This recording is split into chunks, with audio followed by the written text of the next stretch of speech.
자, 그 다음 들어가겠습니다. 검색의 힘은 이제 데이터 마이닝이죠. 그러니까 데이터 마이닝을, 그러니까 결국은 이제 끊임없이 검색을 잘 하려고 하는데 어떻게 검색할래? 어떻게 검색할 거야? 뭐 이런 내용이에요. 근데 이제 검색하는 방법이 좀 발전하는 거예요. 데이터 마이닝이. 그래서 교육도 에듀케이션 마이닝이 지금 굉장히 각광받고 있어요. 그리고 그 데이터 마이닝을 잘하는 분들이 굉장히 좋아하는데 문제는 뭐냐면 데이터 마이닝하고 비주얼라이징 하는 사람이 굉장히 많거든요. 또 그 사람들 하면 되게 현혹하기 쉬워요. 멋있어요. 그거 훌륭해요.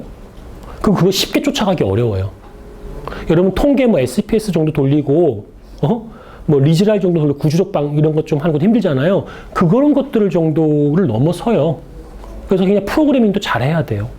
통계 기법뿐만 아니라. 그리고 새로운 툴들도 잘 이해해야 되고 잘 접목시켜야 돼요. 그런데 빅데이터나 이런 것들의 가장 큰 문제가 진짜 로우 데이터 뭐 갖고 올래? 이런 거에 있어서는 정말 명확하게 답변할 수 있는 전문가가 굉장히 없어요. 의외로. 그리고 다시 말하면 뭔 얘기냐면 진짜 필드나 현업에서 그 내용 하나도 모르면서 막 그냥 기술 얘기하고 막 이렇게 멋있게 돼요. 막 이렇게 갖다 붙이면 돼요. 막 이런 그냥 얘기로 그냥 계속 논의가 진척되고 있는 거예요. 뭐 여러 위원회 활동이나 포럼이나 뭘 가보면 저 역시도 여러분 여기 있으면서 그 스마트 러닝 뭐 이런 것들 제가 지금도 프로젝트를 하고 있잖아요. 근데 현장에 있는 학교에 방문해서 진짜 학생들 현장이 어떻게 되는지 제가 속속이 잘할 것 같죠? 아니요. 잘 알던 기억은 내가 댕겼을 때뿐. 그죠? 지금은 진짜 얼마나 많이 바뀌었는지.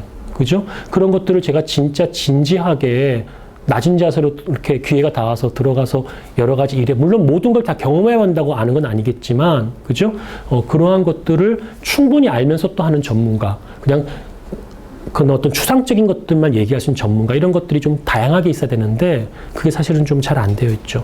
그래서 결국은 무엇을 우리가 교육이라는 키워드에 은유적으로 무엇을 가지고 올 것인가, 그것이 굉장히 교육을 우리는 좀 더 편파적이지 않고 어떤 시장이나 권력이나 다른 역사관을 갖고 있는 사람들의 어떤 주도에 의해 흔들리지 않고 공정하고 잘 인풋 값을 가지고 오게끔 할 수 있을까? 그 다음에 얘에 대한 분석의 문제이거든요. 그죠? 근데 그러한 것들에 대한 접근이 사실은 더 중요해요. 더 중요한데 이제 그게 아니고 빨리빨리 결과를 보여줘야 되고 하다 보니까 이제 그런 게 많죠. 그런 의미에서 보았을 때 오픈의 로컬은 그 지방정부에 대한 영국의 어떤 투명성을 만들고 보여주기 위해서 모든 것들을 많이 보여주는데 지금 434개 중에 105개가 오픈 데이터인데 그러나 105개 중에서도 99개만이 only 오픈되어졌다고 생각한다. 뭐 이렇게 발표하고 거기에 대해서 오픈 데이터를 다 링크해주고 밑에 쭉 가보면 나와요. 링크가 다 되어져 있고 제가 그 URL을 따가지고 왔는데 보세요. 이렇게 보시면 이 런던이라고 하는 오픈 로컬이죠. 오픈 로컬에 런던이라는 데를 클릭하면 오늘의 이제 뭐 에딘버러 리포터라고 해서 여기에서 나와 있는 내용들이 쭉 설명 나와 있고 좀 더 깊이 있게 들어가면 볼 수가 있고요. 당연히 뉴스 피딩도 되고요. 트위터도 되고요. 막 이런 것들이 정말 잘 운영되어지고 있어요. 그래서 이러한 것들의 안에 사례들을 하나하나 보시면 역시 이것도 구글 지도를 가지고 왔죠. 그 구글 지도를 그냥 API로 불러온 다음에 구글 지도 위에다가 지방정부가 가지고 있는 공유하거나 투명성을 위해서 정보를 공유하고 싶은 데이터를 올리는 건데 우리의 지방교육청이라든지 우리의 교육이라든지 여러분들 학교의 교육정보라든지 이런 것들도 사실은 여기에 공유해서 뭐 굳이 알권리를 찾아주지 않아도 우리가 알아서 좀 알려줄 수 있는, 그죠? 뭐 이런 것들이 되어 있으면 굉장히 좋은데 사실 이거 할 때 굉장히 더 겁나지 않아요? 그죠? 잘못했다가는 여러분들 굉장히 힘들어질 수 있는 거죠. 여러 가지가. 그죠? 우리 같이 민감한 곳에서는. 그렇지만 여튼 이러한 어떤 부분의 움직임들이 활발하게 움직여지고 있다. 그래서 이제는 여러분들이랑 저랑 이제 정보가 참여 공유 개방이라는 메커니즘에서 이러한 것들의 역기능에 대한 이야기를 나중에 할 기회가 또 하겠고 오늘은 이런 뉴미디어를 충분히 이용해서 우리가 교육 현장에 좀 더 뭔가 새로운 어떤 모멘텀, 어떤 새로운 어떤 변화의 어떤 시간을 만들고, 비록 지금은 변화의 시간이 우리가 현실적으로 그 조직의 한 조직원으로서 우리가 할 수 있는 게 아무 리 없을지라도 내가 그런 생각들을 오늘 씨앗을 가지고 되게 오랫동안 가지고 있으면 내가 언젠가 그러한 기회가 있을 때 한번 펼쳐보리라. 그런 생각할 수 있잖아요. 이제 그런 의미로서 제가 여러분께 말씀을 드리는 거예요. 어차피 교육은 그런 꿈을 전달해야 된다고 생각하기 때문에 현실이 어쨌든 간에 되게 다음 100년 동안 우리가 인류라는 종 살아남으려면 어떡할래? 뭐 이런 식으로 물어봤어요. 야후 앤서에서. 그랬더니 너무나 놀랍게, 그죠? 누가 여기 답변하고 누가 여기에 대해서 질문을 한 거예요? 그죠? 스티브 호킹이 여기에 이런 질문을 하고, 그리고 여기서 베스트 앤서라고 하는 것이 이렇게 달려 있어요. 이것 자체가 엄청나게 아름다운 문장이에요. 그래서 아마 뭐 제가 이제 수능 전문가는 아니겠지만 아마 뭐 우리 뭐 요즘에 논술 같은 거 한다면 정말 뭐 이런 거 한 번씩 열심히 읽어보고 한번 되게 좋은 내용이에요. 얼마나 많은 이 경쟁을 진짜 해가지고 그 안에서 올라온 지식인데요, 정말. 그리고 또 이러한 세계적인 분들이 다 읽고 거기에 대해서 반응하고 응답하고. 그러니까 이제 우린 이런 새로운 미디어를 이용해가지고 세계적인 석학을 이제는 만날 수 있는 세상이에요. 못 만나는 건 아니에요. 근데 우리가 그런 사람들을 자꾸 만날 수 있도록 촉진하는 교육을 시키고 있는가는 의문이죠. 저도 혼자 있잖아요. 테드만도 제대로 못 봐요. 혼자. 테드만 해도 얼마나 좋은 게 많아요. 거기 또 이렇게 영어가 힘든 분들을 위해서 자막도 잘 돼 있잖아요.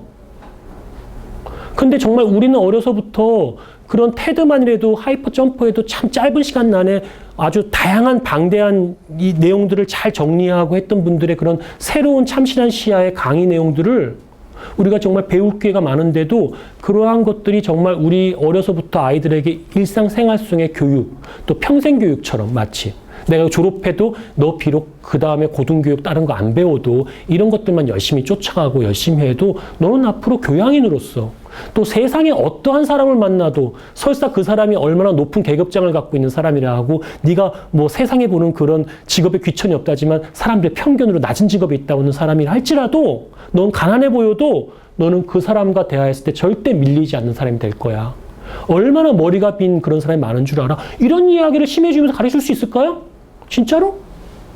되게 어려워요. 근데 그러한 것들에 대한 콘텐츠 소비가 여러분들은 어떨지 모르겠어요. 생애 중반기에 인터넷을 맞이했던 세대의 사람들과 달리 어려서부터 스마트폰 보는 친구들에게 정말 그러한 공부가 점진적으로 꾸준하게 일상성을 가지고 공부할 수 있도록 해주는 것들.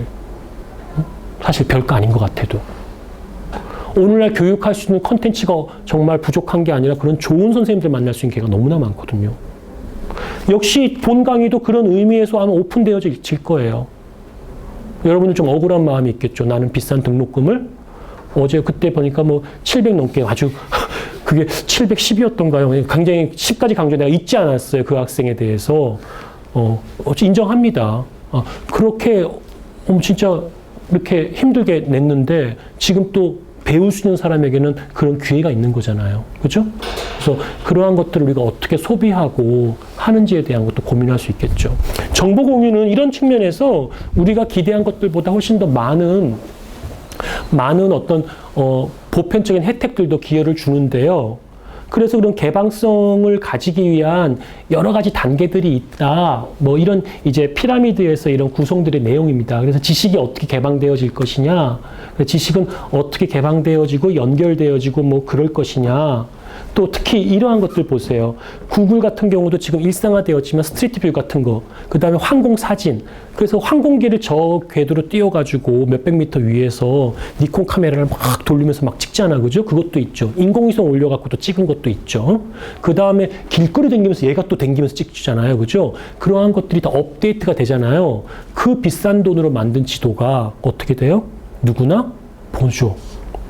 누구나 보죠. 정말 지리 학습 같은 거 할 때, 그죠? 정말 지리라든지 이런 걸 공부할 때 전 세계가 쓸 수 있는 굉장히 귀중한 머추리얼이에요. 또 학습 도구고, 여러분들 화성 같은 거, 구글 어스 들어가 보세요. 달 같은 거, 그죠? 이런 곳곳의 이름이나 좌표가 정말 비주얼하게 정확하게 보여주잖아요. 그죠? 그리고 뭐 대부분 스마트폰 다 가지고 있기 때문에 그걸 가지고 언제든지 궁금한 사람 볼 수 있다고요. 근데 만약에 어떤 하나 아이라도 그러한 것들을 보면은 10명을 가르쳤더니 한 아이가 너무나도 자극받아갖고 거기에 빠져서 열심히 보더라 그걸 좋게 그런 사람이 있을 수 있잖아요. 그죠? 그런 학생들을 발견할 수 있도록 하고 촉진할 수 있도록 하고 잘 사용할 수 있는 좋은 면들을 일기 쓰듯이 좀 일상화시킬 수 있도록 하고 뭐 이러한 것들도 사실은 우리가 뭐 많이 간과하고 있는 부분이에요. 그래서 굉장히 중요한 순서가 있는데 뭐 큰 의미는 아닐 수 있어요. 지금은. 그러나 참여가 먼저일까? 공유가? 그 다음에 개방일까? 아니면 공유를 먼저 해야 될까? 개방을 해야 될까? 참여를 해야 될까?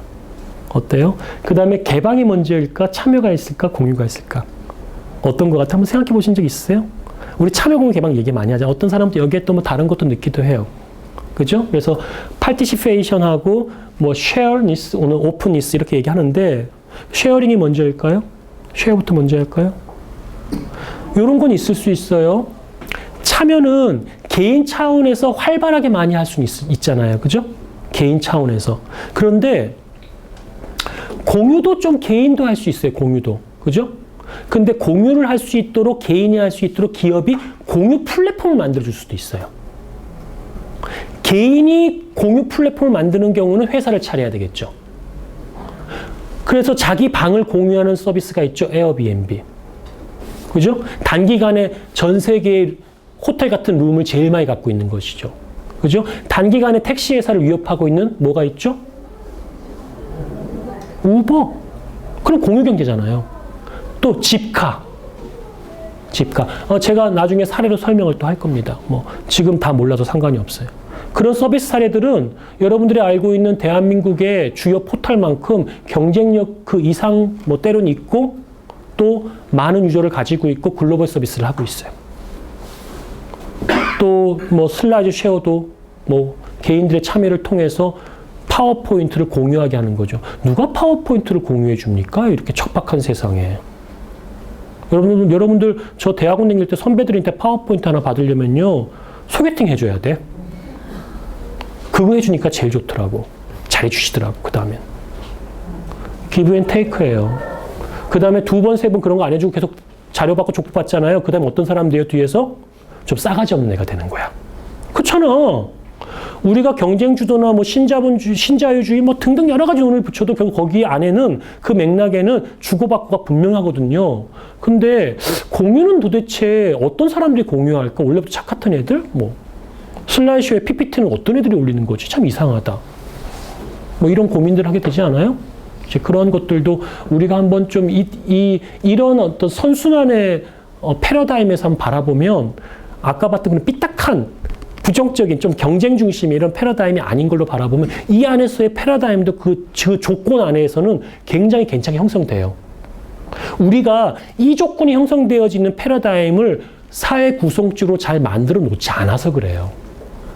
이것도 만들어 놓을 수 있는 패러다임이에요. 불가능한 패러다임이 아니에요.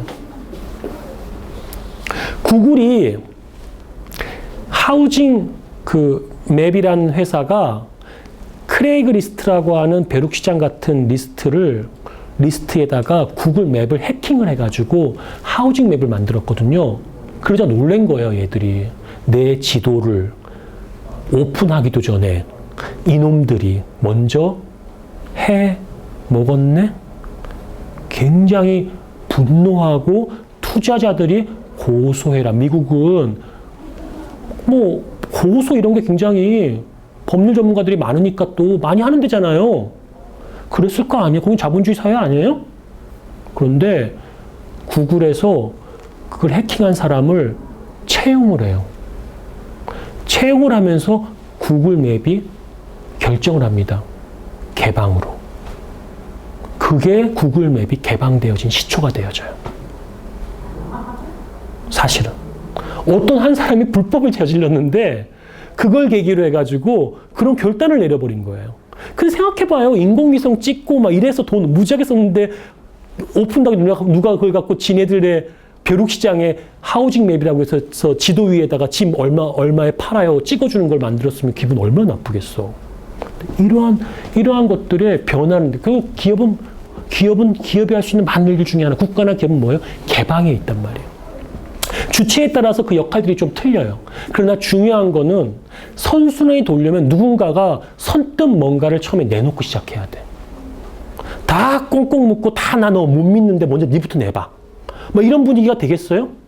그렇지 않아요? 구글이 그런 걸 냈는데 이제 그 다음에 우리 콘텐츠로 사람들이 더 몰리면서 나가서 다른 사람들이 시키지도 않았는데 벌처럼 지가 알아서 열심히 뛰어서 좋은 정보를 갖다 붙여서 우리 콘텐츠가 더 살찌네? 그러면서 우리 콘텐츠의 우리 지도가 그 당시에 뭐 야구나 다른 지도가 경쟁하고 있는데 그런 지도들보다 훨씬 더 우위에 서네? 막 이런 효과가 생기기 시작한 거예요. 기대했던 것 이상으로. 그게 선순환이죠. 근데 그거를 우리가 한번 성공해 본 사람들은 성공의 맛을 봐서 계속 그런 마음이 생기는데 또 실패해보고 두려운 사람들은 사기 한번 당해보고 이런 사람 못 하잖아요. 시험 또 참여, 공유 잘 못해요. 여러분들 대학원 공부해보세요. 팀플 지켜봐. 애들 반드시 나한테 컴플레인 들어와. 교수님, 쟤 열심히 안 해서 이제 프리라이더 있어요. 야, 너는 같은 팀이었으면서 쟤를 꼬지르냐? 도대체 너는 어떤 정신으로 학교 수업을 배우는 거냐? 이게 아무리 비록 이 학교가 상아탑이라고 말은 하고 있고 내가 너의 지식밖에 전달 못하지만 학점을 이익을 얻기 위해서 팀 내에서 원칙이지. 프리라이더가 있는 건 문제잖아. 따지는 거야. 그걸 내가 어떻게 알겠어? 지금 팀의 문제인데. 그죠?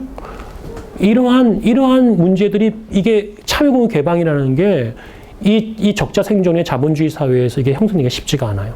그냥 쉽지 않은 문제인데 아주 작은 예로.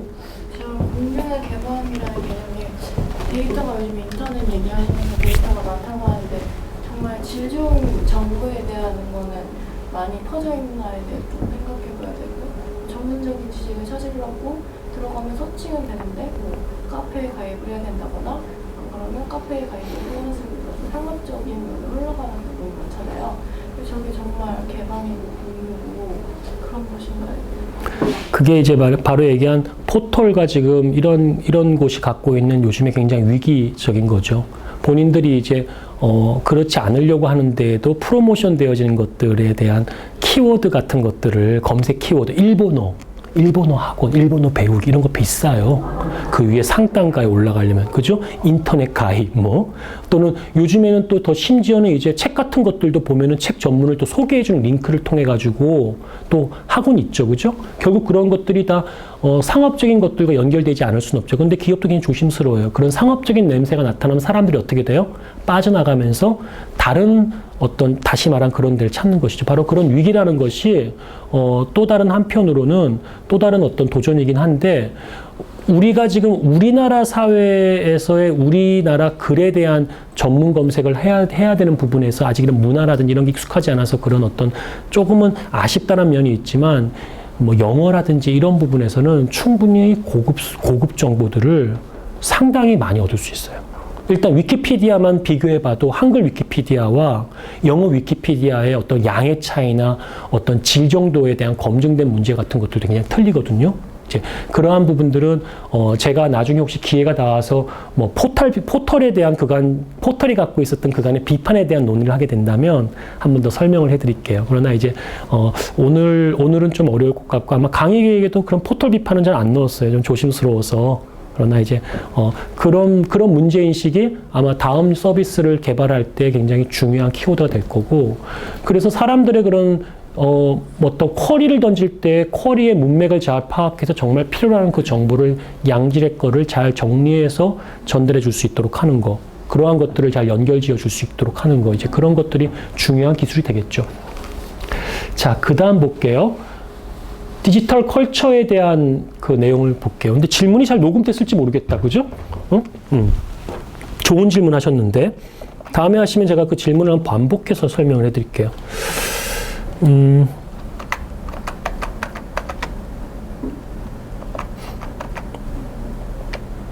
잠시만요.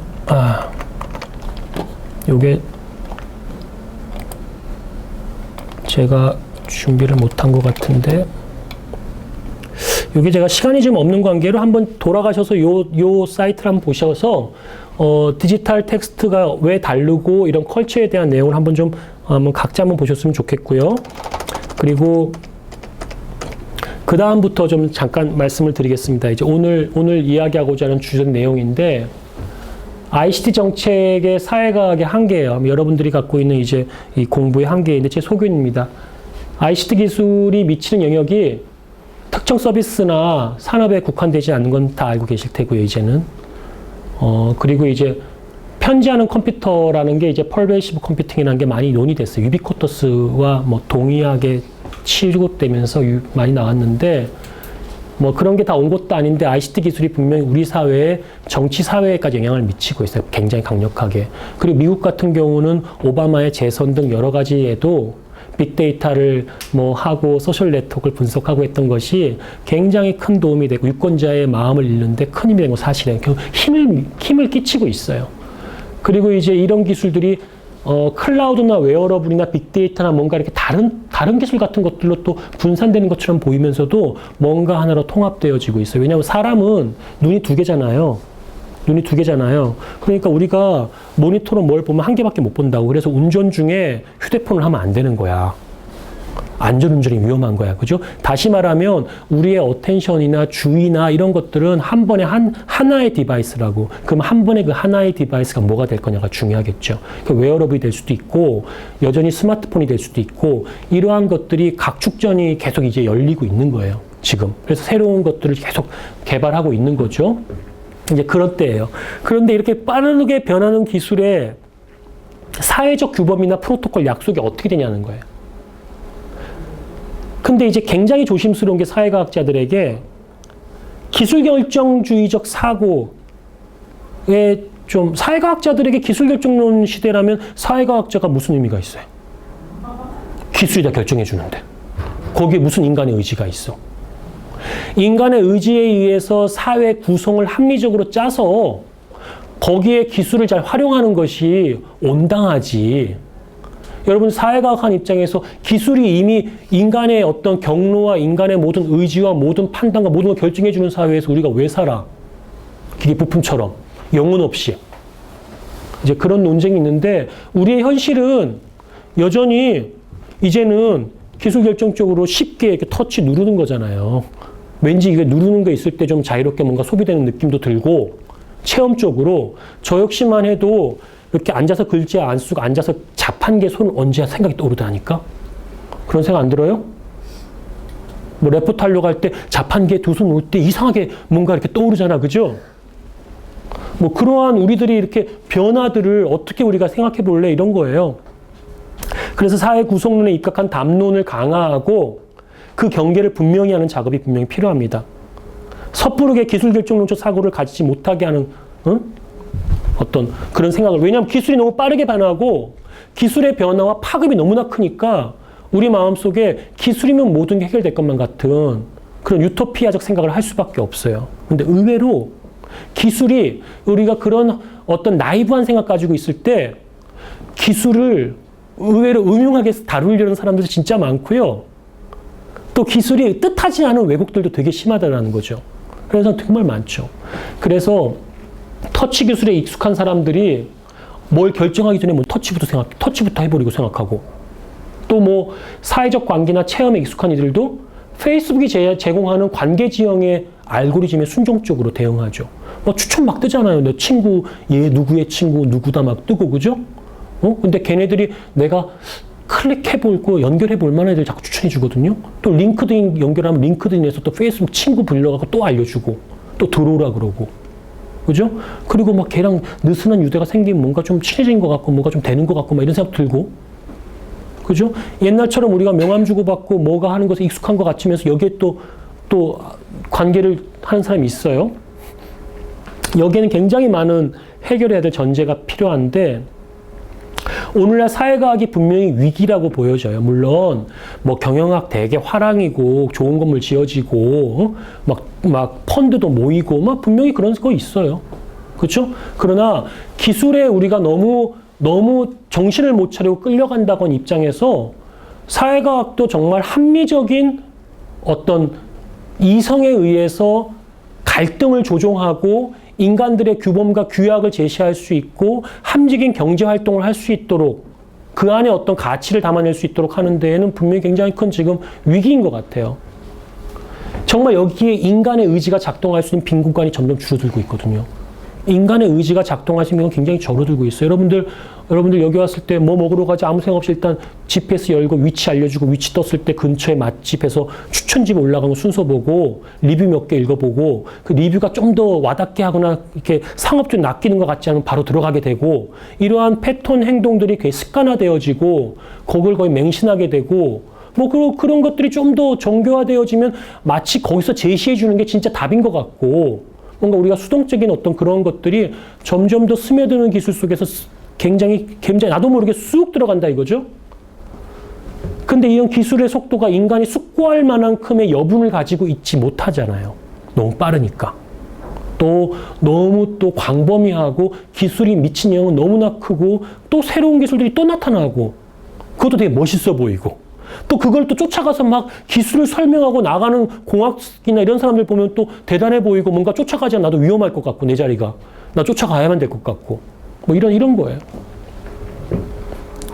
그래서 인간이 예측 가능한 범위가 점점 더 좁혀지고 있는 건 아닌가.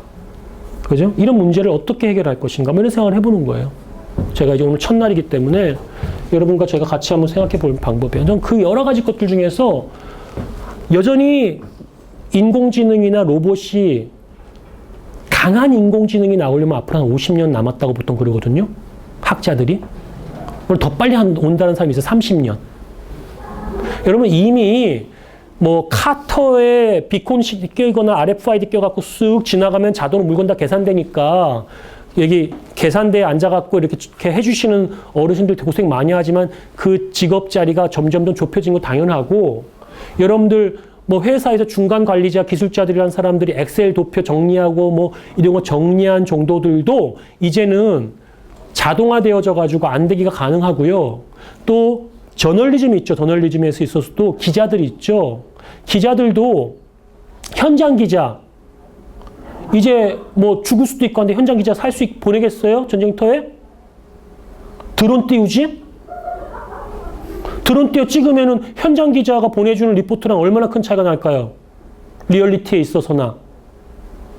이제 또 요즘 UCC를 활용해가지고 그런 제보도 많이 받잖아요.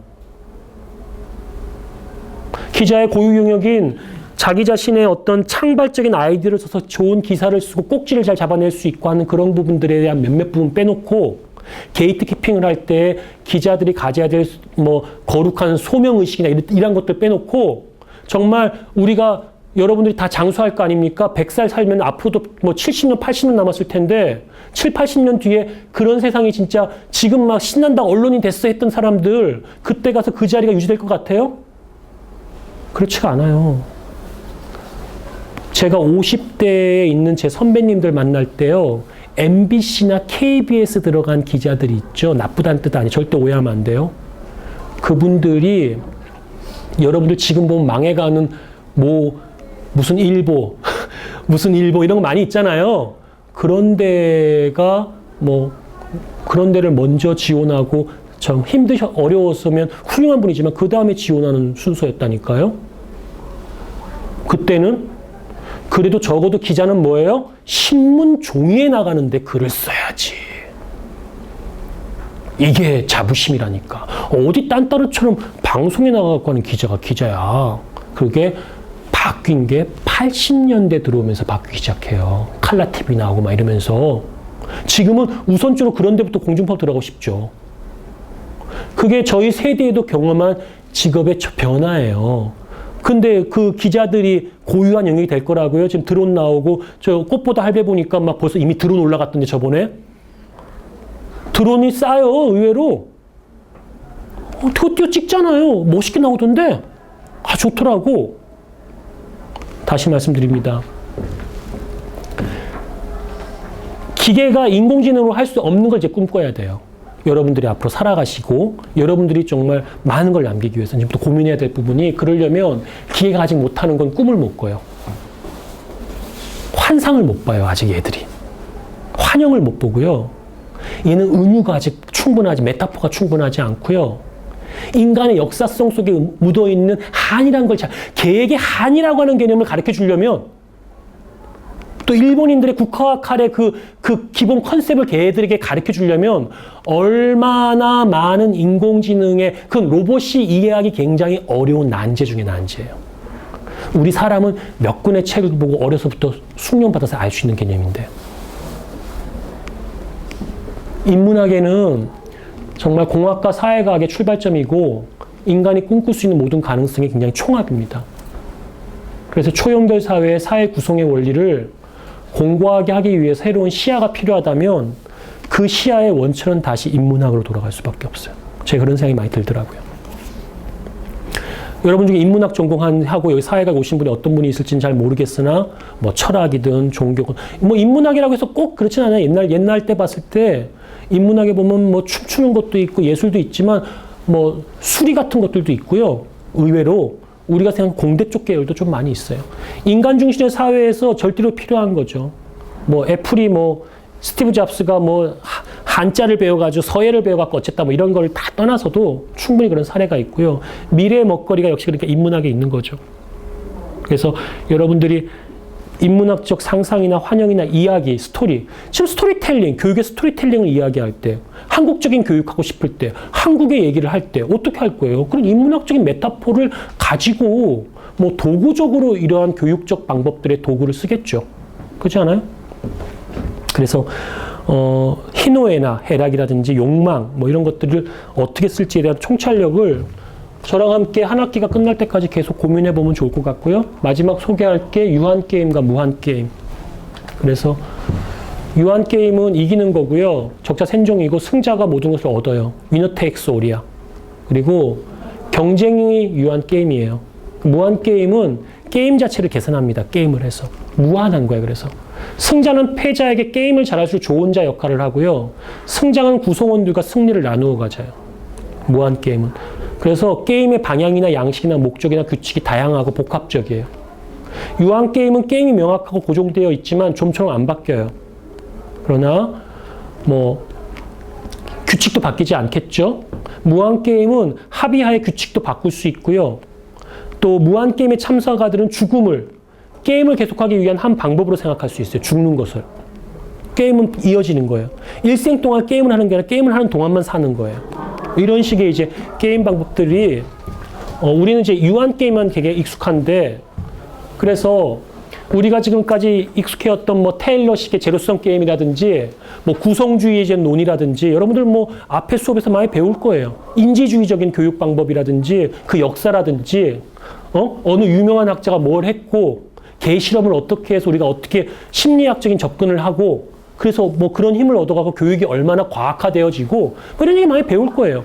그러나 여러 가지 것에서 우리는 끊임없이 거래비용, 패자 손실이 승자의 이익이 되거나 모두의 득과 실이 합쳐지면 결국 제로섬인데 배타적인 거, 한계 생산 비용 막 이런 것들에 우리가 정말 많은 것이 매몰되고 돕는 거죠. 그래서 뭐 세계적으로 이렇게 다양한 개념의 참여를 돕는 게임들도 많이 있고 오늘날 게임 기반의 어떤 것을 통해서 진짜 뭐 꼭 전략 시뮬레이션 그런 게임이 아니어도 또 일종의 게임의 유의적인 요령, 경쟁의 방법 이런 것들이 기존의 모든 컨텐츠나 속에 조금씩 녹아 있어요. 그런 긴장 관계 그런 것들을 통해서 많은 사람들의 주의를 환기시키고 그게 좀 더 이어갈 수 있도록 하는 소구점이 되거든요. 자, 그 정도로 일단 참여에 대한 얘기를 좀 했고요. 공유에 대한 얘기는 이거는 정말 뭐 너무나 유명한 거죠. 여기 링크 치고 들어가시면 금방 나오는 거죠. 이 사람이 이제 여기 허드슨 강에 추락한 이것을 자기 트윗에 올리면서 이 상황이 어떻게 진행되어졌는지에 대해서 굉장히 대서특필됐던 하나의 사례입니다. 이렇게 이제 공유라는 것도 굉장히 변화하고 있고 또 심지어는 제가 이제 이 사이트를 런던인데 런던 UK라고 하는 이런 사이트에 들어가 보시면 뭐까지 개방했냐면 뭐 이 길에서 26번의 범죄가 생겼고요. 이 범죄가 어떤 종류의 범죄고 현재 어떤 상태이고 그죠? 이런 것들에 대한 디스크립션이 나와 있고 해당 경관들이나 이런 사람 사진들까지 다 연결되어져 있어요.